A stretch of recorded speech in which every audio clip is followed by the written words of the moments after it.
अस्सलाम वालेकुम, हाज़िर अपने नई वीडियो के साथ। तो आज का हमारा topic class 10 chemistry chapter number 5 environmental chemistry atmosphere में आज हम सॉल्व करने जा रहे हैं बेटा एक्सरसाइज के एमसीक्यूज़। लेकिन इसको सॉल्व करने से पहले ये बात जहन में रख लें, तो बोर्ड एग्जाम में जो एमसीक्यूज़ आते हैं वो ज़रूरी नहीं कि वो यहाँ से आए, ठीक है। तो एमसीक्यूज़ की तैयारी करने के लिए आपने पूरे पूरे चैप्टर्स के एक एक वर्ड का मुताला करना है, ठीक है। तो इसको मैं एज अ सैम्पल के तौर पर सॉल्व करवा रहा हूँ ताकि आप देख सकें किस तरीके से आपने एमसीक्यूज़ सॉल्व करना है। तो देखिए बेटा, पहला MCQ second highest layer of the earth atmosphere, ठीक है। सेकंड हाईएस्ट लेयर पूछा जा रहा है, ठीक है, नीचे से नहीं, हाईएस्ट ऊपर टॉप से, ठीक है। तो सबसे टॉप वाली लेयर होती है बेटा एक्सोस्फीयर। एक्सोस्फीयर के नीचे आती है बेटा आगे थर्मोस्फीयर। थर्मोस्फीयर के नीचे आती है मीजोस्फीयर, ठीक है।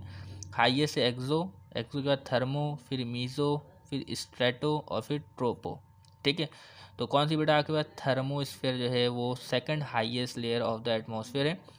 एरोप्लेन कहाँ उड़ते हैं बेटा, एरोप्लेन ट्रोपोस्फीयर में उड़ते हैं, ठीक है। कहाँ बेटा, ट्रोपोस्फीयर में, सबसे लोएस्ट लेयर में, ठीक है। तीसरा एमसीक्यू बेटा, एटमॉस्फेरिक प्रेशर डिक्रीजेस विद, ठीक है। तो एटमॉस्फेरिक प्रेशर कब कम होता है बेटा, जब आप एल्टीट्यूड पे जाए, हाइट में इजाफा हो तो एटमॉस्फेरिक प्रेशर में कमी वाक़ आती है। तो इंक्रीज इन लॉन्गिट्यूड नहीं, डिक्रीज इन एल्टीट्यूड नहीं, ठीक है। इंक्रीज इन एल्टीट्यूड, जैसे जैसे हाइट में इजाफा होगा तो एटमॉस्फेरिक प्रेशर में कमी वाक़ होगी, ठीक है। चौथा एमसीक्यू बेटा, layer of atmosphere which separate stratosphere and troposphere, ठीक है।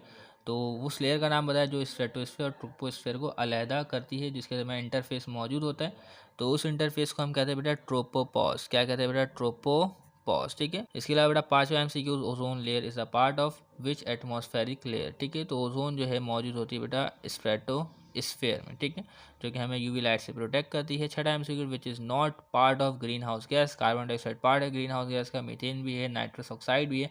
ऑक्सीजन जो है ग्रीन हाउस गैस का पार्ट नहीं है, ठीक है।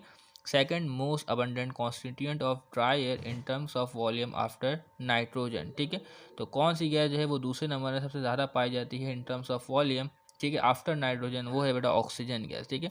तो इन टर्म्स ऑफ वॉल्यूम नाइट्रोजन जो है वो 78% पाई जाती है, ऑक्सीजन जो है वो 20% पाई जाती है, ठीक है। तो ऑक्सीजन जो है वो सेकंड नंबर पर है in terms of volume. Second most abundant constituent of dry air in terms of volume after nitrogen is oxygen. आठवां एमसीक्यू बेटा, which of the following is the reason of global warming, ठीक है। Presence of sulphide, ये तो नहीं है। Rise in concentration of carbon dioxide, यही आपके पास राइट आंसर है, ठीक है। इसके अलावा बेटा आपके पास नवा एमसीक्यू है बेटा, the altitude of stratosphere is this. तो एल्टीट्यूड क्या है बेटा स्ट्रेटोस्फीयर की, वो है बेटा 50 to 55 किलोमीटर, ठीक है ना। तो इसके लिए टॉपिक को पढ़ना ज़रूरी है। टॉपिक को नहीं पढ़ेंगे तो मामला आपके हल कभी भी नहीं होंगे। तो 10वां एमसीक्यू हमारे पास बेटा, ozone is a gas found in the dash layer. तो किस लेयर में पाई जाती है, in the form of gas, ठीक है। स्ट्रेटोस्फीयर में बेटा ओजोन लेयर की फॉर्म में पाई जाती है, ठीक है। और गैस की फॉर्म में जो है बेटा ओजोन पाई जाती है बेटा ट्रोपोस्फीयर में, ठीक है। तो इसका राइट आंसर है आपके पास ट्रोपोस्फीयर। तो यहाँ पे अभी हमने देखा था बेटा ozone layer is a part of stratosphere. Stratosphere में बेटा ओजोन जो है वो लेयर्स की फॉर्म में मौजूद होती है, लेकिन ट्रोपोस्फीयर में जो ओजोन मौजूद होती है बेटा वो गैस की फॉर्म में होती है, ठीक है। तो इस तरीके से बेटा हमने इस एमसीक्यू को सॉल्व कर लिया। तो उम्मीद करते हैं हमारा पता है वो क्लियर हो गई होंगी। तो तब तक के लिए ज़्यादा दीजिएगा, चैनल को सब्सक्राइब कीजिएगा। अल्लाह हाफिज़।